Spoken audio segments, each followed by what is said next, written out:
বন্ধুসকল, এইটো স্পষ্ট যে ফল-মূল আৰু শাক-পাচলি আপোনাৰ শৰীৰৰ সুস্থ আৰু ৰক্ষণাবেক্ষণৰ বাবে অতি প্ৰয়োজনীয় পুষ্টিকৰ উপাদান যেনে আঁহ, ভিটামিন চি, পটাছিয়াম আৰু ফলেট আদি যোগান ধৰে। আজি আমাৰ আলোচনাৰ বিষয় হৈছে কঁঠাল। ইয়াৰ স্বাস্থ্য উপকাৰিতা আৰু কঁঠাল খোৱাৰ পাৰ্শ্বক্ৰিয়াৰ বিষয়ে জনাটো। সঠিক পৰিমাণৰ কঁঠাল খালে বিভিন্ন ঔষধি উপকাৰ পোৱা যায়, কিন্তু ভুল পৰিমাণৰ কঁঠাল খালে ই বহু গুৰুতৰ সমস্যাৰ সৃষ্টি কৰিব পাৰে আৰু অপ্ৰয়োজনীয়ভাৱে লাখ লাখ টকা খৰচ হৈ যাব পাৰে। গতিকে মাত্ৰ 2 মিনিটৰ ভিতৰতে কঁঠাল খোৱাৰ ঔষধি উপকাৰিতা আৰু বিভিন্ন পাৰ্শ্বক্ৰিয়াৰ বিষয়ে জানি লওক। শৰীৰত ভিটামিন এৰ অভাৱ হ'লে ছালখন ৰুক্ষ হৈ পৰে। কঁঠাল খাই ভিটামিন এৰ অভাৱ পূৰণ কৰা সম্ভৱ। কঁঠালত প্ৰচুৰ পৰিমাণে ভিটামিন এ থাকে, যিয়ে শৰীৰৰ সজীৱতা হেৰুৱাব নিদিয়ে। ইয়াৰ উপৰি কঁঠালত ভিটামিন চি আৰু বি পোৱা যায়। পকা কঁঠাল যেনেকৈ বহু উপকাৰত আহে, কেঁচা কঁঠালৰ উপকাৰো কম নহয়। কেঁচা কঁঠাল তৰকাৰী হিচাপে খাব পাৰি। পকা কঁঠালৰ গুটি বাদামৰ দৰে ভাজি খাব পাৰি আৰু তৰকাৰী হিচাপেও খাব পাৰি। কঁঠাল খোৱাৰ উপকাৰিতা কি কি জানো আহক। 1 নম্বৰ, কঁঠালত পৰ্যাপ্ত পৰিমাণে চেনি, কেলৰি, ফ্ৰুক্ট'জ আৰু চুক্ৰ'জ থাকে, যিয়ে আমাৰ শৰীৰত দ্ৰুত শক্তি প্ৰদান কৰে।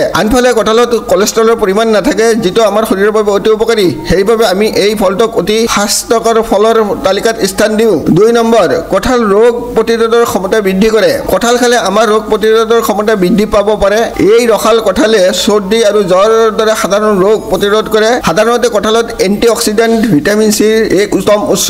3 নম্বৰ, কঁঠালে ৰক্তহীনতা প্ৰতিৰোধ কৰে। কঁঠালত vitamin A, C, E, K, niacin, folate আৰু ভিটামিন B6 প্ৰচুৰ পৰিমাণে থাকে। ইয়াৰ উপৰিও বিভিন্ন ধৰণৰ খনিজ সমৃদ্ধ মৌল যেনে তাম, মেংগানিজ, মেগনেছিয়াম আদিয়ে তেজ গঠনত বিশেষ ভূমিকা পালন কৰে। গতিকে ই ৰক্তহীনতা প্ৰতিৰোধ কৰাত অতি উত্তম কাম কৰে। গতিকে এই ৰসাল ফল কঁঠাল যে ৰক্তহীনতা আক্ৰান্তসকলৰ বাবে উপকাৰী হ'ব পাৰে তাত কোনো সন্দেহ নাই। 4 নম্বৰ, কঁঠালে দীৰ্ঘদিনীয়া ৰোগ প্ৰতিৰোধ কৰে। কঁঠালত প্ৰচুৰ পৰিমাণে ফাইটোনিউট্ৰিয়েণ্ট থাকে, যিয়ে আমাৰ শৰীৰত আলচাৰ, কেঞ্চাৰ, উচ্চ ৰক্তচাপ আৰু বয়স বৃদ্ধি ৰোধ কৰিবলৈ সক্ষম। কঁঠালত প্ৰয়োজনীয় পৰিমাণৰ শক্তিশালী এন্টিঅক্সিডেণ্ট থাকে, যিয়ে আমাৰ শৰীৰৰ ক্ষতিকাৰক ফ্ৰী ৰেডিকেলছৰ পৰা ৰক্ষা কৰে। ই আমাক চৰ্দি আৰু ফ্লুৰ পৰাও ৰক্ষা কৰে। 5 নম্বৰ, কঁঠাল চকুৰ বাবে বহুত ভাল। কঁঠালত পৰ্যাপ্ত পৰিমাণৰ ভিটামিন এ থাকে, যিটো আমাৰ চকুৰ বাবে এক অপৰিহাৰ্য পুষ্টিকৰ উপাদান। আপোনালোকৰ বহুতে হয়তো নাজানে যে কঁঠালত খোৱাৰ অভ্যাসে চকুৰ দৃষ্টিশক্তি বৃদ্ধি কৰে আৰু আমাৰ ছালত বলিৰেখা বা ভাঁজ হোৱা ৰোধ কৰিব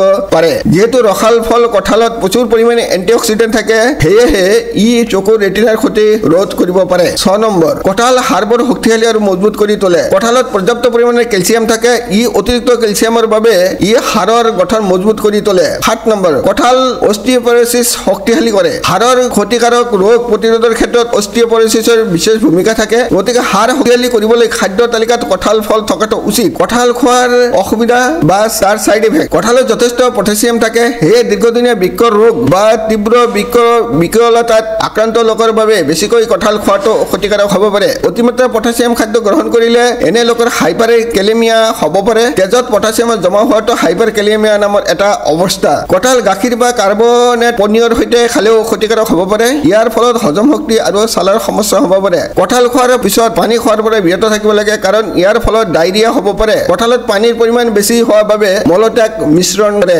এলাৰ্জি থকা লোকসকলক কঁঠাল খোৱালেও এলাৰ্জি হ'ব পাৰে। গতিকে এলাৰ্জি থকা লোকসকলক কঁঠাল খোৱাৰ পৰা বিৰত থাকিব লাগে। অস্ত্ৰোপচাৰৰ সময়ত বা অস্ত্ৰোপচাৰৰ পাছত ঔষধ খোৱাৰ সময়তো কঁঠাল খাব নালাগে। সেই সময়ত কঁঠাল খালে তেজ ওলোৱা আৰু অত্যাধিক টোপনি ভাৱ আহিব পাৰে। নিৰ্ধাৰিত অস্ত্ৰোপচাৰৰ কমেও 2 সপ্তাহ আগতে কঁঠাল খোৱা বন্ধ কৰিব লাগে। আজিলৈ ইমানেই। ভিডিঅ'টো লাইক আৰু শ্বেয়াৰ কৰিবলৈ নাপাহৰিব। ভিডিঅ'টো চোৱাৰ বাবে অশেষ ধন্যবাদ।